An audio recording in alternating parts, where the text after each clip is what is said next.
हरे हरे इतो नरसिंह परतो नरसिंह जतो जतो जमी ततो नरसिंह बहिर नरसिंहो हृदय नरसिंहो निसिंहमादिं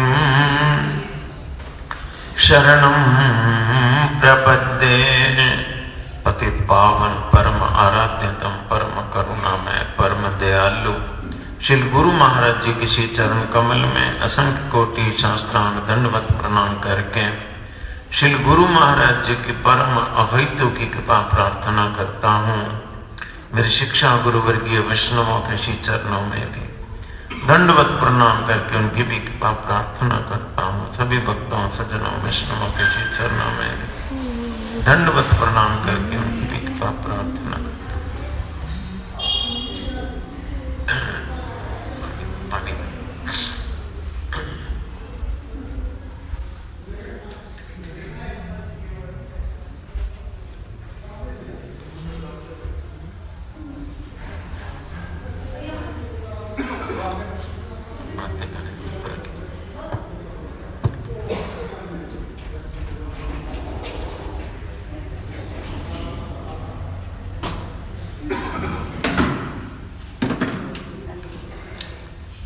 रूपा जी का हरिनाम हो गया। उनसे गोरक्षोता बाबा जी महाराज से जहां तक हमने सुना था सन 1900 में माघ महीने में उनका हरिनाम हुआ, दीक्षा प्राप्ति हुई। जब रूपा जी की दीक्षा हो गई उसके कुछ महीने पहले, दीक्षा से कुछ महीने पहले वे भक्तिविनोद ठाकुर जी के साथ प्रभुपाद बालेश्वर गए, रेमुना और भुवनेश्वर होते हुए पुरी में आए थे। पहले बालेश्वर गए, खींचरा गोपीनाथ, रेमुना भी वहीं है, और फिर भुवनेश्वर गए, भुवनेश्वर से होते हुए पुरी गए। तब से प्रभुपाद जी का पुरी धाम के साथ घनिष्ठ संपर्क होने लगा और श्री हरिदास ठाकुर जी की समाधि के सामने एक मठ स्थापित करने की इच्छा जागृत हुई। उनके मन में हुआ कि जहां हरिदास ठाकुर जी की समाधि है उसके सामने में एक मठ बनाया जाए। प्रभुपाद अभी हरिनाम हुआ नहीं था, पहले की बात, कुछ महीने पहले लिखा था।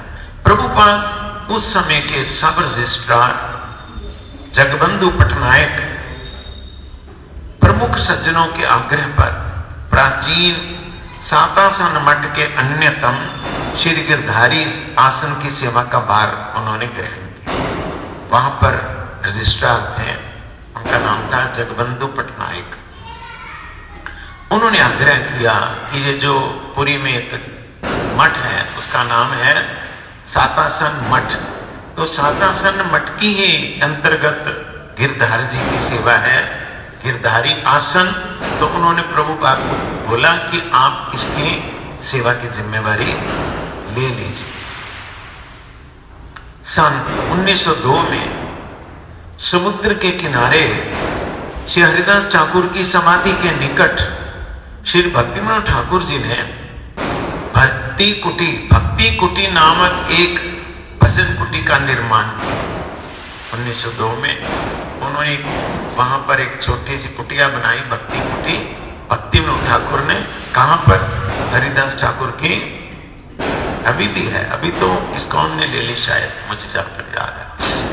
उस समय कासिम बाजार के महाराजा, कासिम बाजार एक जगह है, उसके जो राजा थे महाराज मनिंद्र चंद्र नंदी बहादुर, उनके कोई रिश्तेदार की मौत हो गई। लिखा आत्मीय वियोग से शोकग्रस्त होकर उनके किसी परिवार के सदस्य की मौत हो गई, अतः वो कासिम बाजार से शांति प्राप्ति करने के लिए वहां पर आके जो मठ था सातासन मठ, उसके ऊपर टेंट लगा के रहने लगे। पुरी में मन खराब था, आके तीर्थ में निवास करने लगे। कौन? कासिम बाजार के महाराजा। एवं वो प्रतिदिन हरिदास जो भक्तिविनोद ठाकुर हैं उनसे कथा सुनने के लिए आते थे। महाराज जो थे, महाराजा कांसी बाजार के, जब वो पुरी में थे तो प्रतिदिन भक्तिविनोद ठाकुर जी की कथा सुनने आते थे। उनके बारे में सुन लिया कि उन्होंने हरिदास ठाकुर की समाधि के निकट एक भक्ति कुटी का निर्माण किया। और प्रभुपाद जो थे भक्तिविनोद ठाकुर जी के आदेश थे। अब भक्तिविनोद ठाकुर जी ने प्रभुपाद को आदेश किया कि हरिकथा तुम किया कर। वो राजा आता है सुनने, अतः हरिकथा तुम किया करो। तो वहां पर पुरी में चरणदास बाबा जी, एक बाबा जी थे पुरी में, उनका नाम था चरणदास बाबा जी। वो जगह जगह कीर्तन करते थे। जाना जगह जगह कीर्तन करना। वे बीच बीच में भक्तिविनोद ठाकुर जी के पास कथा सुनने के लिए भी आते थे। दृश्य को समझना, तभी बात समझ में आएगी। एक बाबा जी थे, वो कीर्तन करते थे जगह जगह में जाके। बीच बीच में जहां भक्तिविनोद ठाकुर जी रहते थे, उन्होंने भक्ति कुटी बनाई थी, वहां पर आके उनसे कथा भी सुनते थे।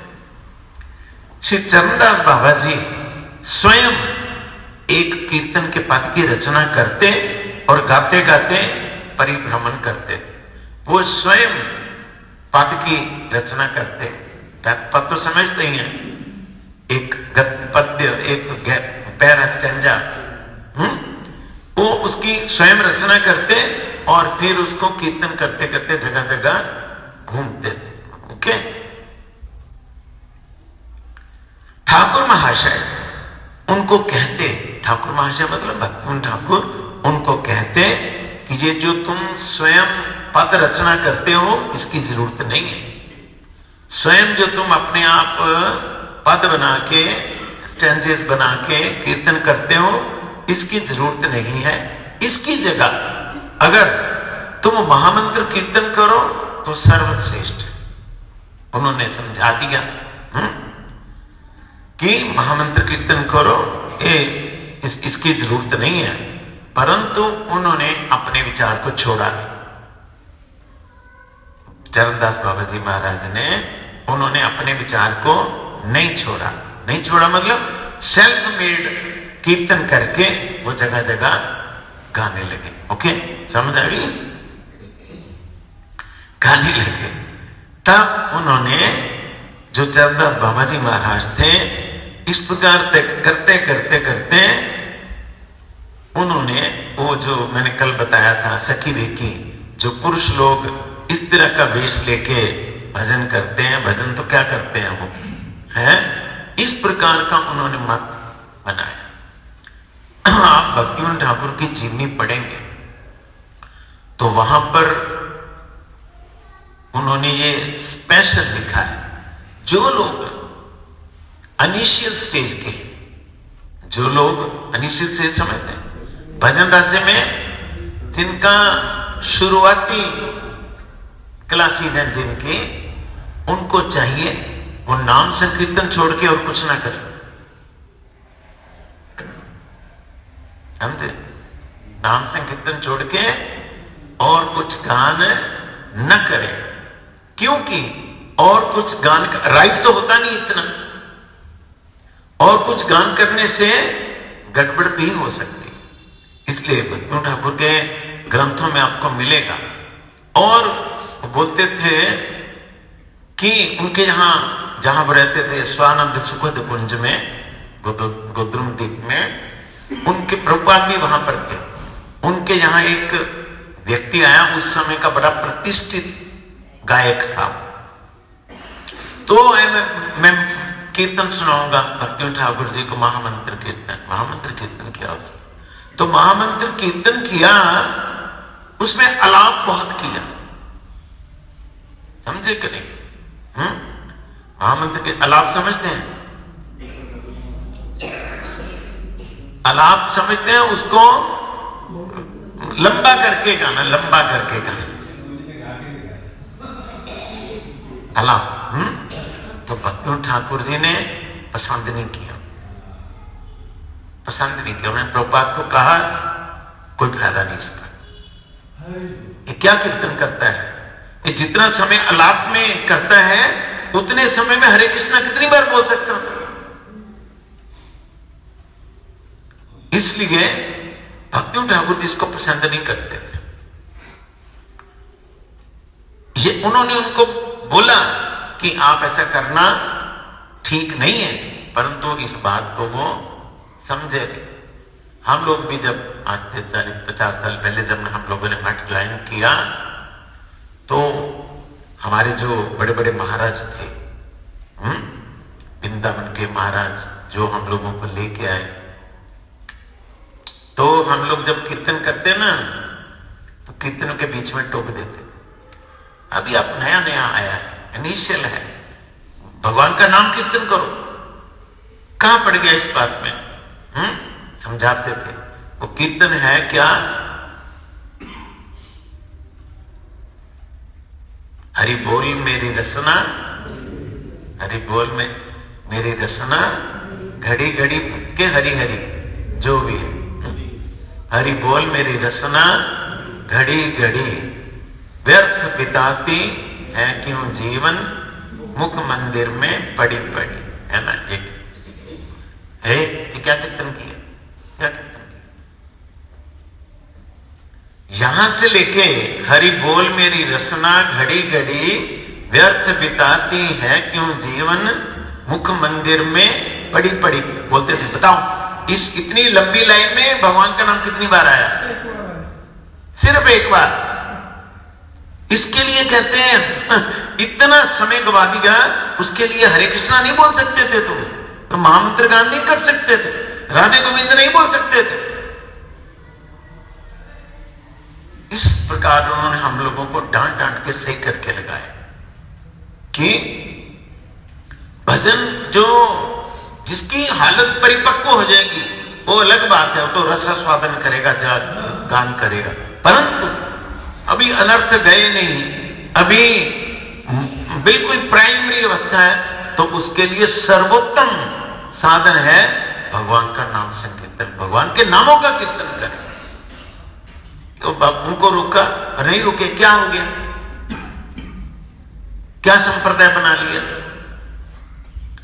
श्री ठाकुर महाशय जब भक्ति ठाकुर जी पुरी में रहते थे तो प्रतिदिन शाम को प्रभुपाद ठाकुर महाशय के सन्मुख श्री चैतन्य चरितामृत का पाठ एवं व्याख्या करते थे। बहुत सम्माननीय व्यक्ति ध्यान पूर्वक उनकी कथाओं को सुनते थे। भक्ति ठाकुर के कहने से प्रभुपाद चैतन्य चरितामृत का पाठ करते और वहां के पुरी के जो विशेष सज्जन थे वो वहां पर कथा सुनने के लिए आते थे। पुरी धाम में उस समय महाप्रभु की शिक्षा और सिद्धांत के विरुद्ध कुछ लोग गलत प्रचार कर रहे थे। उस समय ऐसा था, महाप्रभु की शिक्षा को पूरी तरह न समझने के कारण, वो जानते नहीं थे महाप्रभु की शिक्षा का तात्पर्य क्या है, वो इस प्रकार दुष्प्रचार करते थे। प्रभुपाद ने उनका तीव्र खंडन किया। जो लोग इस प्रकार करते थे उनका तीव्र प्रतिवाद किया। प्रतिवाद का मतलब खंडन किया। फलस्वरूप वो प्रभुपाद जी से शत्रुता रखने लगे। वो लोग जो लोग इस प्रकार आप सिद्धांत बोलते थे, प्रभुपाद जी ने जब उसका खंडन किया तो वो प्रभुपाद के प्रति एनिमिटी, शत्रुता रखने लगे। तब देखा भक्ति ठाकुर ने, उन्होंने प्रभुपाद जी को मायापुर भेज दिया। तो मायापुर में जाओ और जाके वहां पर निर्जन वास करके भजन करो। भक्ति ठाकुर ने भेज दिया प्रभुपाद को। श्री प्रभुपाद मायापुर में आके एकांतिक भाव से निर्जन भजन करने लगे। एकांतिक भाव से निर्जन भजन का मतलब होता है, निर्जन का मतलब ये नहीं है कि वहां पर कोई आदमी नहीं है, कोई कुछ नहीं, ऐसा नहीं। निर्जन का मतलब सारा का सारा ध्यान भजन में है। सारा जो ध्यान है भजन में है, उसी को निर्जन भजन बोलते हैं, जहां किसी और तरफ ध्यान है ही नहीं। उस समय चारों ओर भागवत धर्म का नाम लेकर छल धर्म और कपटी धर्म का प्रचार हो रहा था। बोलते थे भागवत धर्म के बारे में, परंतु उसकी जगह छल धर्म और कपटी धर्म का प्रचार हो रहा था। ये सब देखकर श्री भक्तिविनोद ठाकुर महाशय बहुत दुखी हुए कि भागवत धर्म की किस प्रकार ये व्याख्या करते हैं। दुखी हुए, उन्होंने देखा कि उनके शिष्यगण और पुत्रों में, उनके और भी पुत्र थे भक्तिविनोद ठाकुर के और शिष्य भी थे, उन्होंने देखा मेरे जो शिष्य और पुत्र हैं वास्तव में सत्य धर्म का प्रचार करने वाला निर्भीक वक्ता, बिना किसी डर के बोलने वाला, उत्साही और साहसी एकमात्र सरस्वती को छोड़ के कोई नहीं, प्रभुपाद को छोड़ के कोई नहीं। तब उन्होंने सरस्वती ठाकुर को, प्रभुपाद जी को एक चिट्ठी लिखी। किसने? भक्तिविनोद ठाकुर ने एक चिट्ठी लिखी। एक्चुअली हम लोगों ने सुना अपने गुरुवर्ग से, जिस प्रकार व्यासदेव जी इंतजार कर रहे थे ना सुखदेव जी का कि कोई आए और मेरी वाणी का प्रचार करे, ग्रंथ तो उन्होंने लिख दिए थे व्यासदेव जी ने, आगे प्रचारित करने वाला, कोई डिस्ट्रीब्यूट करने वाला नहीं मिल रहा था, परिवेशन करने वाला। सुखदेव के आने से वो उनकी ये मन की इच्छा पूरी हुई। इसी प्रकार प्रभुपाद भी इंतजार कर रहे थे। मैंने रात भर जाग जाग के 100 से ज्यादा ग्रंथ लिखे हैं जीव के मंगल के लिए, शुद्ध भक्ति के प्रचार के लिए। इनको आगे डिस्ट्रीब्यूट कौन करेगा, परिवेशन कौन करेगा? तब उन्होंने देखा कि ये सरस्वती ही निर्भीक, निडर है, उत्साह भी है, साहस भी है। अतः उन्होंने ये देखकर उनको एक चिट्ठी लिखी। चिट्ठी में उन्होंने संबोधन किया, सरस्वती नाम लिखा, सरस्वती। मैटर जो चिट्ठी का, जागतिक उत्तम कुल के व्यक्ति, गौरववादी, एक गौरववादी गुण स्वयं यथार्थ प्रतिष्ठा प्राप्त न करने के कारण शुद्ध वैष्णवों के प्रति आरोप लगाते हैं कि ये लोग अपने पापों के फल स्वरूप नीच योनि में जन्म ग्रहण करते हैं। नहीं समझ आई ना? उन्होंने कहा, चिट्ठी में लिखा, भक्तिविनोद ठाकुर की भाषा, उन्होंने कहा जी जो संसार के व्यक्ति हैं, जो संसार के लोग हैं, जागतिक व्यक्ति, ये जो ऊंचे ऊंचे कुल के व्यक्ति हैं, बड़े बड़े परिवारों के व्यक्ति हैं, जिनका समाज में गौरव है, मान सम्मान है, इनको अच्छी तरह प्रतिष्ठा नहीं मिल पा रही, इनकी वाह वाह नहीं हो पा रही। इसलिए इस कारण से ये वैष्णवों पर आरोप लगाते हैं। वैष्णव जब बीमार हो जाते हैं तो आरोप लगाते हैं कि ये सब इनके पाप के कर्मों का फल इनको भोगना पड़ रहा है। समझे?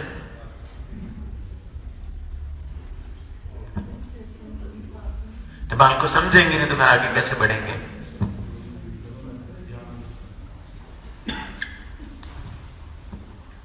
अब वैष्णव भी तो बीमार होते हैं कि नहीं होते? उनको भी रोग लगते हैं, रोग लगते हैं। होने पे भी वो कर्म फल के अधीन नहीं होते हैं। समझे कि नहीं? वो कर्म फल के अधीन नहीं है। जे एक मायाबद्ध जीव कर्म फल के अधीन है।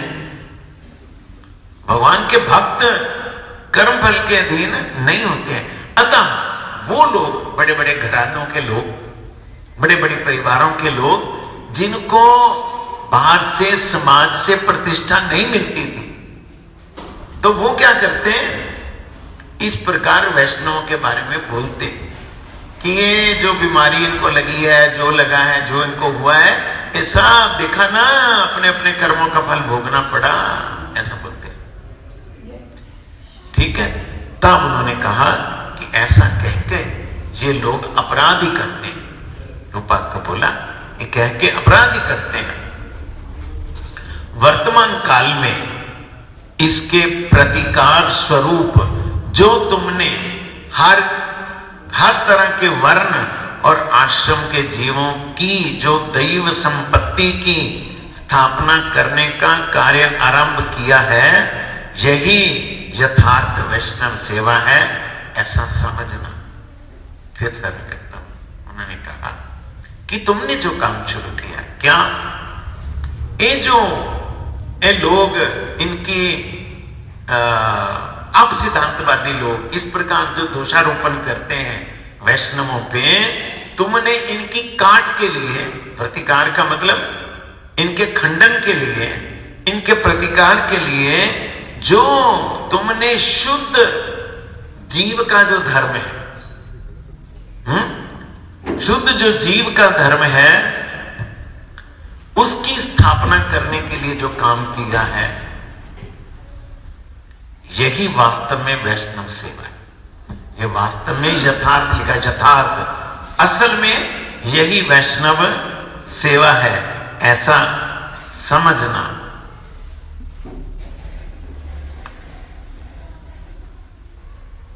यथार्थ सेवा है जी, असली सेवा है।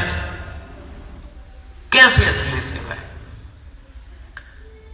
यहां लिखा है, जीवों की जो दैव संपत्ति, जीव की दैव बातें हैं। बड़े बड़े आचार्य हुए हैं, वैष्णव आचार्य बड़े बड़े हुए, चारों हुए, मध्वाचार्य, रामानुजाचार्य, विष्णु स्वामी, निम्बारकाचार्य। जिस प्रकार जीव के स्वरूप की व्याख्या महाप्रभु ने की है ना, इसके पहले इतनी खोल के किसने नहीं।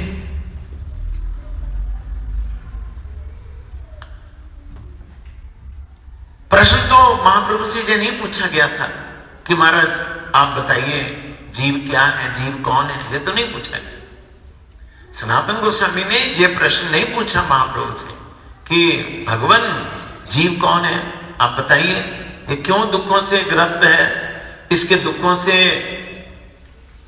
बचने का क्या उपाय है, ये तो नहीं पूछा। उन्होंने अपने बारे में पूछा, हे भगवान मैं कौन हूं, मुझे ये संसार के दुख क्यों जला रहे हैं और इनसे बचने का उपाय क्या है, ये प्रश्न किया। तो महाप्रभु को कहना चाहिए था, देखो सनातन, तुम्हें ये दुख इसलिए है, ऐसा तो नहीं कहा। उन्होंने ये ना बोल के क्या बोला, जीव जो है भगवान को भूल के इस संसार में आ गया है, माया की तरफ उसने दृष्टि कर ली है, इसलिए नाना प्रकार के दुखों को वो झेल रहा है। दो प्रश्नों का जवाब दिया, तीसरा भी देना। जीव का मतलब, महाप्रभु ने किसी भी मनुष्य के शारीरिक धर्म के बारे में नहीं बोला, दैहिक धर्म के बारे में नहीं बोला, दैहिक धर्म के बारे में नहीं बोला महाप्रभु। और अच्छा ठीक है, दैहिक धर्म के बारे में नहीं बोला, शरीर के धर्म के बारे में नहीं बोला, सूक्ष्म शरीर के धर्म के बारे में भी नहीं बोला। सूक्ष्म शरीर का धर्म क्या है? अपने पाप पुण्य के अनुसार अपना स्वर्ग नरक भुगतना। सूक्ष्म शरीर भुगतता है, जो स्थूल शरीर तो यही पंच तत्व में विलीन हो जाता है। उन्होंने इसके बारे में नहीं बोला, सूक्ष्म शरीर के धर्म के बारे में भी नहीं बोला। किसके बारे में बोला? जीव के धर्म के बारे में। जीव का मतलब आत्मा, आत्मा मतलब वो कुत्ते का भी वही धर्म है, हाथी का भी वही धर्म है, चींटी का भी वही धर्म है, जिसमें आत्मा है उन सबका एक ही धर्म है। क्या धर्म है? जो भगवान को भूल गए वापिस भगवान को याद हो। ठीक है। और भूलने के कारण नाना प्रकार के दैहिक, दैविक, भौतिक तीनों तापों से, पंकज क्या हो गया, कहां ध्यान है तुम्हारा, क्या बोला मैंने?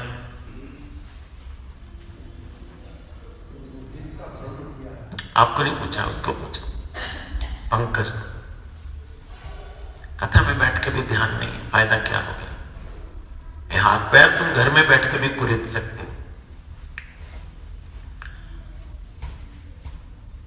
क्यों दुखों से ग्रस्त है ये जीव? भगवान की तरफ इसने पीठ कर ली, मुंह किसकी तरफ कर लिया? माया की तरफ, संसार की तरफ। भगवान को भूलने से सारे नाना प्रकार के दुखों से ग्रस्त हो गया। ये उन्होंने 2 प्रश्नों का जवाब दिया। तीसरा उन्होंने पूछा था इसका तरीका, उपाय क्या है? तब उन्होंने उपाय बताया महाप्रभु ने, शास्त्र की कृपा से और साधु की कृपा से। वो साधु इसको मोड़ के फिर भगवान की तरफ इसका मुंह कर दे, अगर संसार की तरफ पीठ कर दे तो सब दुखों से छूट जाए, है ना? ये उपाय बताए। साधु शास्त्र कृपाए, साधु शास्त्र कृपाए यदि कृष्ण उन्मुख होय, सही जीव निस्तरे माया ताहारे छाड़ा। साधु उसका मुंह क्या करता है? घुमा के जहां उसने पीठ की थी उस तरफ मुंह कर देता है, संसार की तरफ पीठ कर देता है। इससे वो क्या होता है? सारे दुखों से छूट जाता है। इसलिए उन्होंने शब्द व्यवहार किया, जीव की दैव संपत्ति। जीव की दैव संपत्ति का मतलब शुद्ध वैष्णव धर्म, उसकी आत्मा का धर्म। आत्मा का धर्म बड़ा मुश्किल है इसको समझना। हमारे परम आराध्य गुरु महाराज एक बार जम्मू में गए, जम्मू में थे गुरु जी, वहां सनातन धर्म सभा का मंदिर था, वहां गुरु जी ठहरे हुए थे। वहां की जो म्युनिसिपल कॉर्पोरेशन है, वहां की कोई पार्षद थी या कोई वो क्या बोलते हैं सुप्रीडेंट को, मेयर मोड़ जो भी थी, मुझे उसका ओहदा याद नहीं है, मतलब म्युनिसिपल कॉर्पोरेशन की ओहदेदार थी कोई, या पार्षद थी या मेयर वगैरह थी। वो गुरु महाराज के पास है, बीच बीच में आती थी कथा सुनने भी। एक दिन गुरु जी को मैं मिलना, गुरु जी को नहीं, ठीक है। गुरु बोला आके बैठ के बोलिए। वो कहती मैं गुरु जी आपसे ये प्रार्थना करने आई हूं, आप इतना बढ़िया बोलते हैं, इतना बड़ा प्रचार करते हैं, आप आते हैं तो आप हिंदू धर्म के बारे में क्यों नहीं बोलते? आप अपनी बात बोलते हैं, आपको सनातन धर्म हिंदू धर्म के बारे में बोलना ना, सनातन नहीं बोला, हिंदू धर्म के बारे में भी थोड़ा बोलना चाहिए, जिससे सब लोगों के बीच में जागृति आए। तब गुरुजी ने उनको कहा, मैं पास में बैठा हुआ था, गुरुजी ने कहा वी डोंट रिप्रेजेंट हिंदू धर्म, वी रिप्रेजेंट वैष्णव धर्म, वी रिप्रेजेंट आत्म धर्म, वी रिप्रेजेंट सनातन धर्म। हिंदू धर्म आत्मा का धर्म होता है,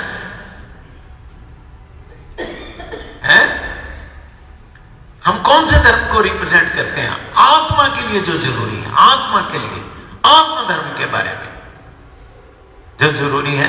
इसलिए उन्होंने कहा भक्ति ठाकुर ने चिट्ठी में कि तुम ये जो आत्म धर्म के बारे में प्रचार करना तुमने शुरू किया है, और जो दूसरे झूठे धर्म हैं उनको, उनकी काट तुम कर रहे हो, उनका खंडन कर रहे हो, और शुद्ध वैष्णव धर्म को स्थापित कर रहे हो, यही वास्तव में वैष्णव सेवा है असली। नहीं किसी बंदे को पता लग जाए, अगर कोई व्यक्ति मान लीजिए घूम गया मेले में घूम गया व्यक्ति, कोई वो बेचारा करोड़पति घर का बच्चा हो जाए, मेले में घूम गया तो उसको ले जाए कोई गरीब आदमी उठा के, तो उसको तो बेचारे को पता नहीं कि मेरे माँ बाप कौन है। गरीब आदमी के घर में रहते रहते उसको तो अपना भूल जाता है, छोटा बच्चा आया है। फिर कोई व्यक्ति मिलके उसको बता दे, अरे तुम यहां भीख मांग रहे हो, तुम्हें पता नहीं तुम किसके बेटे हो, तुम तो फलाने साहूकार के सेठ के बेटे हो, चलो अपने पिताजी के पास चलो। कोई व्यक्ति उसको अपने पिताजी का परिचय बता के, अगर उस जहां वो पड़ा है बच्चा उसको वहां से उठा के अपने असली पिता के पास पहुंचा दे, इससे बड़ा कोई काम है?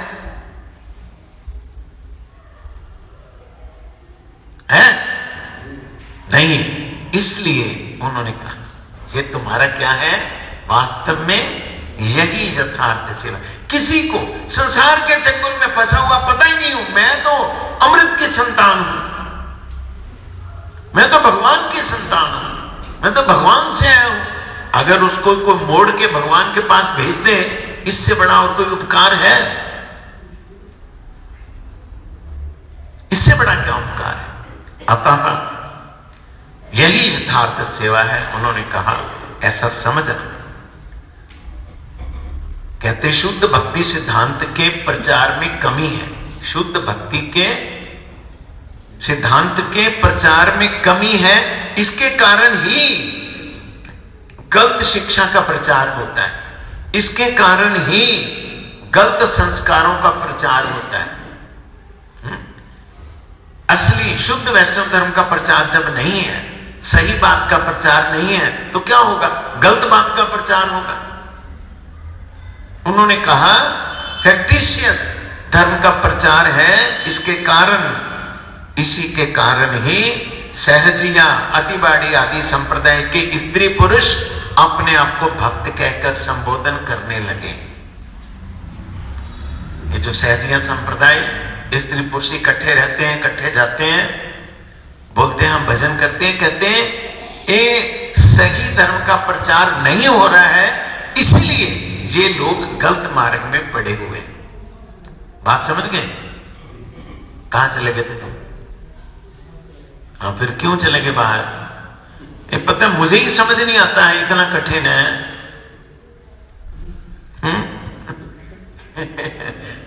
कठिन, बाहर चला गया है? जो भी है, कहते हैं ये जो गलत धर्म प्रचार हो रहे हैं, और इसको सर्वे करें तो ये इसलिए प्रचार हो रहे हैं कि जो असली धर्म है उसका प्रचार नहीं हो रहा है। ठीक है, अब तो ठीक हुआ, इसका प्रचार नहीं हो रहा है। जब सच्ची बात बताने वाला कोई होगा तभी तो पता चलेगा कि असली बात क्या है, नहीं तो कैसे पता लगेगा? नहीं तो जो गलत मलत हो रहा है उसी को ठीक समझेंगे, हाँ ये भी ठीक है, भी ठीक है, भी ठीक है, भी ठीक है। तुम शुद्ध भक्ति सिद्धांत का प्रचार और शुद्ध भक्ति के आचरण के द्वारा उन सब विरुद्ध सिद्धांतों का सदैव दमन करना। चिट्ठी में आगे उन्होंने लिखा कि तुम क्या करना? शुद्ध भक्ति का सिद्धांत का प्रचारण करना, इसलिए डरना नहीं, निर्भीक होके जो शुद्ध भक्ति का सिद्धांत है उसका प्रचार करना और शुद्ध भक्ति का आचरण भी करना। आचरण भी करना, प्रचार तो ऐसे होता ही नहीं है, बिना आचरण के प्रचार होता है? होता ही नहीं, हो ही नहीं सकता। और उसके द्वारा जो विरुद्ध सिद्धांत हैं, मतलब गलत सिद्धांत हैं, उनका दमन करना। दमन का मतलब उनका खंडन करना, शुद्ध भक्ति सिद्धांत जो है उसको स्थापित करना। जिन्होंने चिट्ठी लिखी, पत्र बहुत लंबा है जो उन्होंने लिखा, कल आगे करेंगे हम। अभी जो हम करते हैं रोज, प्रभुपाद जी का कोई प्रश्न, क्या उत्तर दिया उन्होंने किस किस प्रश्न का? बहुत है, 400-500 से ज्यादा है। प्रश्न है प्रभुपाद जी के पास, हमारी भक्ति कैसे बढ़ सकती है? प्रश्न, हमारी भक्ति क्या? सबका ही प्रश्न है, क्यों नहीं? सबका नहीं है, सबका ही है। तो तब प्रभुपाद ने आंसर दिया, ये जो पुराने नदियां प्रकाश थे ना, आज से 70-80 साल पहले छपे, उसमें से निकाले हुए हैं सबके। तो प्रभुपाद ने जवाब दिया, सेवा करते करते करते सेवा की प्रवृत्ति जागेगी। सेवा करते करते करते सेवा की प्रवृत्ति जागेगी। जहां पर गुरु सेवा की इच्छा ही नहीं है, जहां पर गुरु सेवा की इच्छा ही नहीं है, वहां पर बढ़ने की तो बात ही नहीं है। प्रश्न है भक्ति कैसे बढ़ेगी? तो जहां पर उनका गुरु जी की सेवा की इच्छा ही नहीं है, तो वहां पर तो बढ़ने की बात ही नहीं है। यदि हमारी चित्त वृत्ति गुरु जी के चरणों में होगी तो हम कहीं भी क्यों ना रहे, हमारी सेवा करने की इच्छा दिन पर दिन बढ़ेगी। हम कहीं भी रहे, गुरु जी की सेवा की इच्छा दिन प्रतिदिन बढ़ेगी। अच्छा, वो कहते हैं अगर गुरु जी की सेवा करने की प्रवृत्ति ना बढ़े तो संसार की सेवा करने की प्रवृत्ति बढ़ेगी। दोनों बातों को लिया। अगर गुरु जी की सेवा की इच्छा, प्रवृत्ति मतलब आदत ना अगर बढ़े तो क्या होगा? संसार की सेवा करने की प्रवृत्ति ही बढ़ेगी। सदा सर्वदा भगवान की सेवा करने से सब प्रकार की असुविधाएं दूर हो जाएंगी। जरूरी क्या है? हमेशा भगवान को याद रखने की, भगवान की सेवा करने की। तो बाकी की जितनी मुसीबतें हैं, ऑब्स्टेकल्स हैं, जो भी, वो सब चली जाएंगी। परंतु यदि हम भगवान की सेवा न करके संसार की सेवा, माया की सेवा और अपने लिए नाना प्रकार के भोगों की वस्तुओं को इकट्ठा करने में ही लगे रहे, तो अवश्य ही नाना प्रकार के अमंगल और नाना प्रकार की अशांतियां हमको घेरेगी ही घेरेगी। बोलो और है? उन्होंने कहा कि प्रश्न है हमारी भक्ति कैसे बढ़ेगी। उसका आंसर दे रहे हैं प्रभुपाद कि यदि हम भगवान की सेवा न करके संसार की सेवा में सारा ध्यान रखेंगे, माया का भी यही मतलब है। माया का मतलब है शरीर से संबंधित जो कुछ हमारा है सब, उसकी सेवा में और अपने भोग के लिए वस्तुओं को इकट्ठा करने में ही लगे रहेंगे, तो अवश्य ही नाना प्रकार के अमंगल और अशांतियां हम लोगों को आके घेर लेंगे। फिर वो बात कहते हैं, मेरा जो मानना है, प्रश्न किया आपने भक्ति कैसे बढ़ेगी, तो भक्तों का संग और उनके बिना भक्ति बढ़ ही नहीं सकती। भक्तों का संग और उनकी सेवा के बिना भक्ति नहीं बढ़ सकती। भक्त्यस्तु भगवद भक्त संगेन परिजायते। शास्त्र में क्या लिखा है? भक्त्यस्तु भगवद भक्त संगेन परिजायते। भक्ति भगवान के भक्तों के संग से ही प्राप्त हो सकती है। इस श्लोक का ये नहीं लिखा शास्त्र में भक्ति भगवान के संग से प्राप्त हो सकती है, ऐसा नहीं लिखा। लिखा क्या? भक्ति भगवान के भक्तों के संग से ही प्राप्त हो सकती है, उनके संग से, उनकी सेवा से प्राप्त हो सकती है। क्यों? हाँ, ये जवाब है। क्योंकि भक्ति रहती कहां है? भगवान के भक्तों के पास। जो भक्त है नहीं, वहां भक्ति रहती नहीं है। जो चीज जहां पर है ही नहीं, तो वहां से मिलेगी कैसे वो? भगवान के भक्तों के हृदय में भक्ति रहती है, अतः उनके पास जाने से ही, उनके संग से ही भक्ति प्राप्त होती है।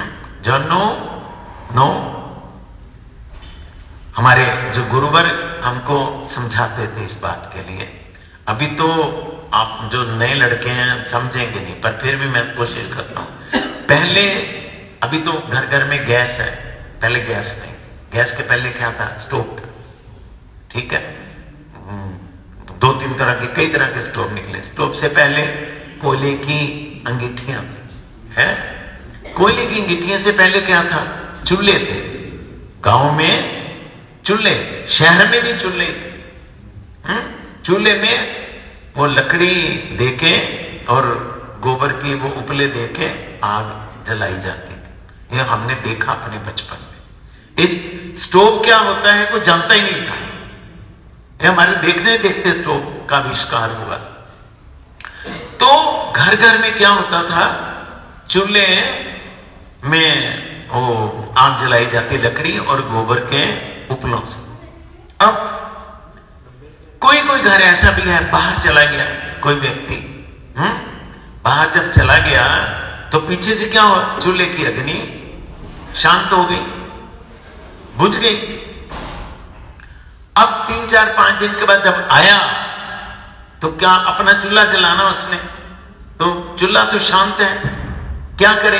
अग्नि कैसे जलाए? फिर वो पड़ोसियों के घर जाते थे। पड़ोसियों के घर जहां पर अग्नि वो चूल्हे में जल रही है, उस पड़ोसी के घर से वो जलती हुई अग्नि ले आके अपने चूल्हे में देते हैं। समझ गए? वो ले आने से उनका अपना चूल्हा भी सुलगने लगता। पड़ोसियों के घर में भी अगर ना हो तो फिर कहां से ले आएगा? दूसरे पड़ोसी के चले जाएगा। उसके भी ना हो तो किसके पास जाना पड़ेगा?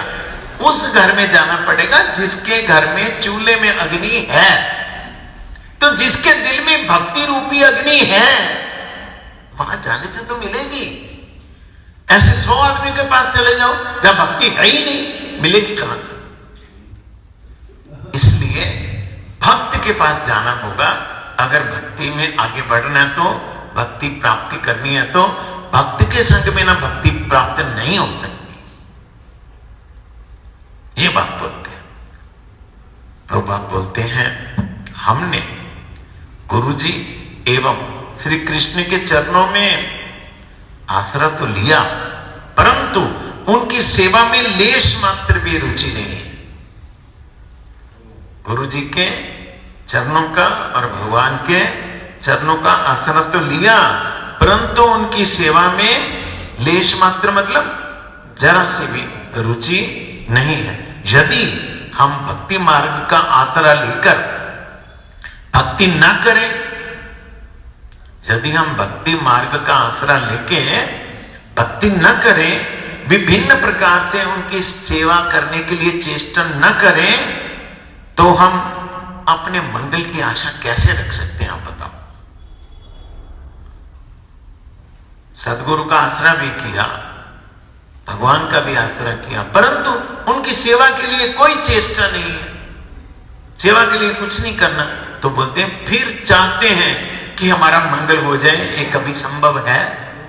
ऐसा बोलते हैं प्रभुपाद। कैसे आशा कर सकते हैं? बोलते हैं हमें सबसे पहले श्री गुरु जी के चरणों का आसरा लेना होगा। अर्थात आसरा लेने का मतलब प्रभुपाद बोलते हैं, अर्थात हमें छोटा होना होगा। छोटा होने का मतलब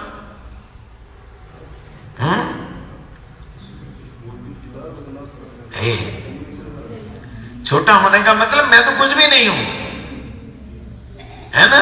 टीचर के पास छोटा होना नहीं होता, टीचर की बराबरी हम करते हैं, उनके पास में हम सिर झुका के जाते हैं टीचर के पास में, नहीं? और टीचर को उपदेश देने लगे तो फिर सीख लेगा, है? तो प्रभुपाद बोलते हैं हमको छोटा होना होगा। आसरा लेने का यही अर्थ है, आसरा लेने का यही अर्थ है। आश्रित जो है उसका काम है, उसका काम है सेवक बनके जिसका आसरा लिया उसकी सेवा करना। सेवक बनके जिसका आसरा लिया उसकी सेवा करना। तो प्रभुपाद बोलते हैं अच्छा बोलो तो क्या हम ऐसा कर रहे हैं? साइन ऑफ इंटरवेंशन, क्या हम ऐसा कर रहे हैं? हमें अपना सर्वस्व गुरु जी के पाद पद्म में अर्पण करना होगा, तब तभी हमें पूर्ण वस्तु भगवान की शांति प्राप्त भगवान की प्राप्ति हो सकती है। परंतु बड़े दुर्भाग्य का विषय है कि गुरु जी के चरणों में सर्वस्व त्याग तो दूर की बात, हम लेश मात्र भी कुछ नहीं देना चाहते, तथा मुख ही मुख में कहते हैं हमें कृपा चाहिए, हमें कृपा चाहिए, हमें भगवान चाहिए, हमें भगवान चाहिए। वास्तव में देते कुछ नहीं देते। ये बहुत मुश्किल है, पर भक्तों के संग से ऐसा संभव है, हो जाता है। आप जरा मोटा मोटा अनुमान करके देखें, गुरु महाराज को तो हम लोगों ने अपने घर के परिवार का सदस्य भी नहीं समझा हुआ है। गुरु जी परिवार के गुरु हैं, ये तो बात छोड़ दीजिए। परिवार के कितने मेंबर हैं? मान लीजिए 6, ठीक, 6 मेंबर या 5 मेंबर कह लीजिए, 5 मेंबर हैं परिवार के। तो उस परिवार में आमदन कितनी है? मान लीजिए 20,000 मासिक मान लीजिए। तो 5 आदमियों के लिए कितना कितना आया? 4-4 हजार आ गया, ठीक है। अच्छा, गुरु जी को भी अगर मान लें, ये भी चलो हमारे परिवार के मेंबर हैं, 6 हो जाएंगे 5 की जगह। तो फिर उस 20,000 को बांटेंगे तो कितना हो जाएगा? बोलते 3700 रुपए के लगभग हो जाएगा, ठीक है। तो क्या 3700 रुपया हम गुरु जी के लिए दे रहे हैं? हर महीने दे रहे हैं। हम परिवार के एक सदस्य के लिए जो हम देते हैं, परिवार के जितने सदस्य हैं, क्या गुरु जी को परिवार का सदस्य समझ लिया? गुरु है, परिवार के मालिक है, तो छोड़ दीजिए। मुख में बोलना बहुत आसान होता है, अपने आप को समर्पण करना बहुत मुश्किल होता है। कहां समझ लिया गुरु जी को अपने परिवार का मेंबर हमने? ये बात बोलते हैं कि गुरु जी को क्या करना होगा? सर्वस्व त्याग की तो बात दूर है, हम लेश मात्र भी कुछ देना नहीं चाहते हैं, तथा मुख ही मुख में कहते हैं हमें कृपा चाहिए, कृपा चाहिए। परंतु भगवान को तो धोखा नहीं दे सकते हैं, वो तो अंतर्यामी है, वो जानते हैं कहां से बोल रहा है जी, कृपा चाहिए, कृपा चाहिए। एक कहां से बोल रहे हैं भगवान को पता नहीं है, उनको पता है ये सब इसका बाहर का है। हम बोलते हैं हमारी भक्ति बढ़ जाए, दिल से नहीं बोलते हैं। दिल से बोलेंगे तो जो बढ़ने के लिए काम करना वो करना पड़ेगा। बोलते हैं भक्ति बढ़ जाए, इसलिए क्या कहते हैं? भगवान को धोखा नहीं दे सकते हैं। गुरु सेवा की प्रवृत्ति न जागने पर कृष्ण सेवा की प्रवृत्ति कैसे बढ़ सकती है? गुरु जी की सेवा की प्रवृत्ति नहीं बढ़ी तो भगवान की सेवा की प्रवृत्ति कैसे बढ़ सकती है? गुरु जी के चरण का दर्शन करने पर भी यदि स्त्री संग की इच्छा, संसार की प्रवृत्ति बढ़ती है, तो इसका तात्पर्य यही है कि हमारी उन्नति नहीं हो रही है, इसके विपरीत हमारा नित्य प्रति पतन हो रहा है। जवाब दिया, यदि को वास्तव में ही गुरु जी के चरणों का आसरा करके प्रीति पूर्वक उनकी सेवा करे, तो उसे अवश्य ही कृष्ण सेवा की प्राप्ति होगी, भगवान की सेवा की प्राप्ति होगी, भगवान के बारे में दिव्य ज्ञान प्राप्त होगा, तथा उनकी सेवा वृत्ति करने के कारण उसको सेवा करने में आनंद मिलेगा। सेवा करने में आनंद मिलेगा। अभी पूरा नहीं हुआ उत्तर, कल याद करेंगे बाकी का।